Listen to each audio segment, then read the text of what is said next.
We're on, right? Okay.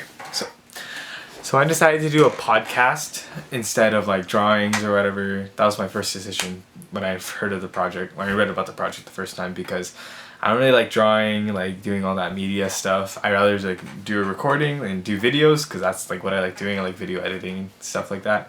And it was just like, I thought it would be really fun to do. Like it would probably be the most fun for me to do because I like to talk with people, you know? So when I was deciding the topic for my podcast, I was thinking, first of all, what type of guests can I get on? That's the first I think, because I don't want a podcast about myself. So I was like, okay, so I can either have my friends who read the book before, like last semester, or the people in our class this semester, or I can get like family members, like my dad, who like when I first started reading the book, told me he read the book in high school as well. And I ultimately decided I think it'd be a lot better and like more fresh if I had my dad, because he has different opinions than the rest of my generation because of the generation he grew up in, and he has that experience in a different age than the one we live in right now, as a teenager at least. So I decided to choose my dad as my guest and decided to make the topic of my podcast like generational like relatability. So how much do you relate to the book? How much do you relate to the book? Like we do, like in as a teenager in 2020 versus how you would in the 1990s, you know?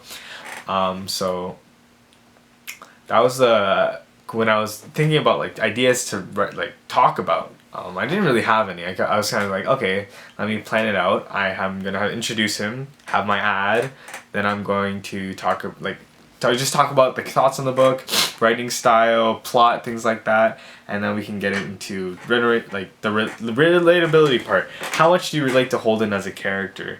How much did you relate to Holden as a character? How much did people around you relate to Holden as a character when you were growing up and were in high school? And then compared to how people think about Holden in my class, and how people my age think about Holden and how much they relate to him, and many different aspects of what we read about him.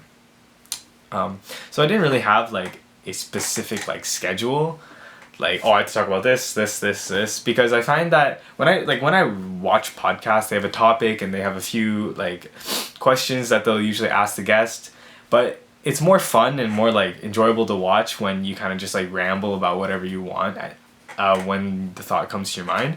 So that's kind of where I wanted to go with the podcast. I did set like limitations for the minutes, but I ended up like for how long we should be talking about a certain like question, but then that went out the window. I really thought I was gonna be struggling doing a 5 to 8 minute podcast, but then I have like probably half an hour to 45 minutes of recording, which is kind of insane. I didn't think I'd have that much. So really I just wanted to talk about, in general, like TLDR, I really wanted to touch on how he related to the book when he was a teenager versus how I relate to the book as a teenager, and if there are any differences, any similarities, things like that. And it was pretty fun making the podcast, yeah. Talking with my dad, really fun to do, like just talking about different things about the book that we liked, different things that our classmates liked about it, how memorable it was for us, things like that. And overall, I think it turned out pretty well. So that was my creative process behind making a podcast. I hope you enjoy if you're watching it before, and I hope you enjoy if you're watching this after you watch the podcast.